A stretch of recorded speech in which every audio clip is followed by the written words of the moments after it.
கோயில் கட்டினா பிடிச்சி நாங்கள் வந்துக்கிட்டு இருக்கிறோங்க. வாரம் செவ்வாய்க்கெல்லாம் வருவோம். தேய்பிறை அஷ்டமிக்கு வருவோம்.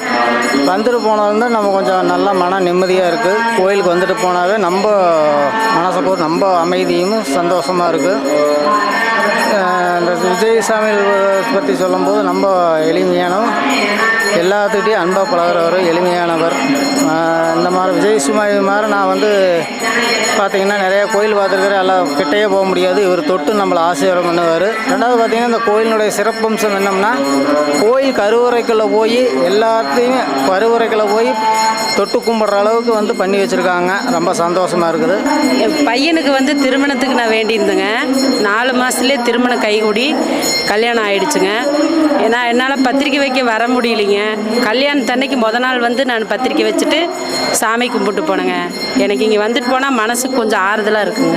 நமது தென்னக காசி பைரவர் திருக்கோவிலில் நாள் முழுவதும் அன்னதானம் நடைபெறுகிறது. பூர்வ ஜென்ம பாவங்கள் நீங்கி உங்கள் பிரார்த்தனைகள் நிறைவேற அன்னதானம் செய்து பைரவர் அருள் பெறுக.